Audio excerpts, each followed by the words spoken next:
அஸ்ஸலாமு அலைக்கும். இன்றைக்கி வந்து நம்ம என்ன வீடியோ பார்க்க போகிறோம் அப்படின்னு பார்த்தீங்கன்னா, காடைகளுக்கு வந்து சளி தொந்தரவு எதுவுமே வராமல் இருக்கிறதுக்காக நம்ம சில நாட்டு வைத்தியங்களை பற்றி இன்றைக்கி நம்ம பார்ப்போம்.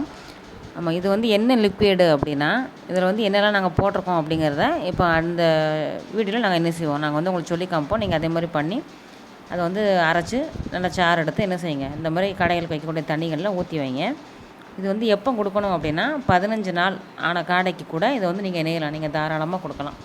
எந்த நோயும் வராது, எதுவும் பிரச்சனை எதுவுமே இருக்காது. ப்ரூடிங் முடித்த குஞ்சுகள்லேருந்து தாராளமாக என்ன செய்யலாம், இது வந்து நீங்கள் கொடுத்துக்கிட்டே வரலாம். ஆனால் ஒன்று, வாரத்துக்கு 2 தடவை இதை நீங்கள் கொடுத்தாகணும். இப்போ இதில் வந்து இதில் இருக்கிற எல்லா பொருளும் நீங்கள் கொடுக்கணுமான்னு கேட்டிங்கன்னா அதெல்லாம் இல்லை. ஏன்னா இதில் வந்து எங்களுக்கு கிடைச்சது, அதனால் எல்லாத்தையும் நாங்கள் என்ன செஞ்சோம், சேர்த்து நாங்கள் அரைச்சி கொண்டு வந்து நாங்கள் வந்து போட்டோம். இதில் மெயின் இன்னொன்று என்ன அப்படின்னா, இதை அரைச்சி நீங்கள் கொடுக்கறதுக்கு முன்னே கட்டி வந்து இறைய ஃபஸ்ட்டு போட்டுருங்க.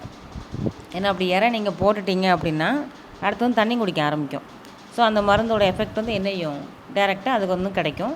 இந்த மாதிரி நோய் உள்ள காடை, அந்த ஒன்றுக்கு ஒன்று கொத்துற பிரச்சனையில் வரும்போது தனியாக தூக்கி போட்டிருப்போம் அந்த காடைகளை. அதுக்கு கூட என்ன செய்வோம், அந்த மாதிரி தனியாக ஒரு சின்ன டப்பாவில் கூட ஊற்றி நாங்கள் வச்சுருவோம்.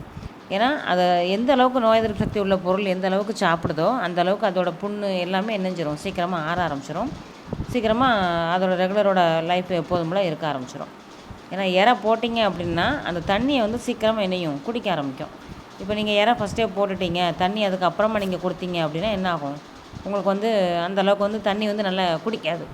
அதனால் முடிஞ்ச வரைக்கும் இறை வந்து ஃபஸ்ட்டு போட்டுருங்க. போட்டதுக்கு அப்புறமா அந்த லிக்விடை நல்லா ரெடி பண்ணி அரைச்சி கொண்டு வந்து அந்த நிப்பிளில் வந்து அடைச்சிக்கிடும் அப்படின்னு சொல்லி உங்களுக்கு பயமாக இருந்தது அப்படின்னா அதை நீங்கள் என்ன பண்ணிக்கோங்க, நல்ல ஒரு அலசல் வச்சு இருத்துருங்க.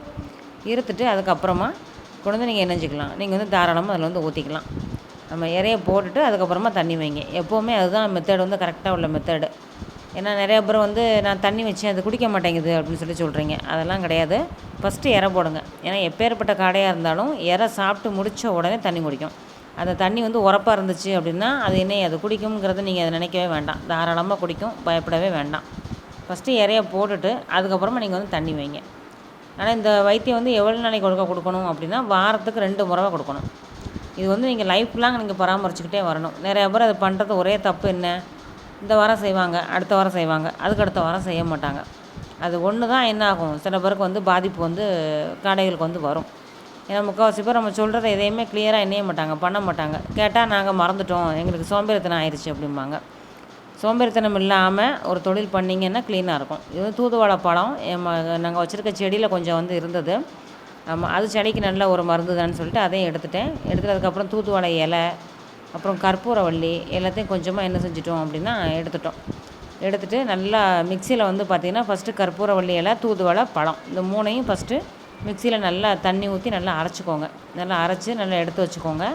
அதுக்கப்புறம் வந்து அதே மிக்சி ஜாரில் நீங்கள் வேறு என்னது போடணும் அப்படின்னா, சின்ன வெங்காயம், சீரகம், மிளகு, பூடு, வெள்ளைப்பூடு இந்த 4 பொருளையும் என்ன செஞ்சுக்கோங்க, மிக்சி ஜாரில் நீங்கள் அரைச்சிக்கோங்க. தொலியோடவே போடலாம், அதெல்லாம் ஒன்றும் நம்ம இருக்கத்தானே போகிறோம், அலசல் வச்சு நம்ம இருத்துருவோம். அப்படிங்கிற தொலியோடயே போட்டு நல்லா அரைச்சிக்கோங்க. இதை நல்லா அரைச்சிட்டு அதுக்கப்புறம் ஒரு அலசல் வச்சு எண்ணெஞ்சிக்கோங்க. இதை வந்து சளிச்சிக்கோங்க. சளிச்சிங்கன்னா தான் அந்த நிப்பிளில் வந்து உங்களுக்கு எந்த பிரச்சனையும் இல்லாமல் இருக்கும். ஏன்னா நல்லா மையாக அரைச்சிட்டோம் அப்படின்னா நிப்பிள் அடைக்காது. ஆனால் குறைன்னு இருந்துச்சுன்னா அடைக்கும். இதே மாதிரி பண்ணுங்கள். இது வாரத்துக்கு 2 முறை கொடுக்கணும். கண்டிப்பாக கொடுத்து தான் ஆகணும். கொடுத்தீங்கன்னா எந்த நோயும் வராது. வீடியோ பிடிச்சிருந்துச்சுன்னா சப்ஸ்கிரைப் பண்ணுங்கள், மற்றவங்களுக்கும் ஷேர் பண்ணுங்கள்.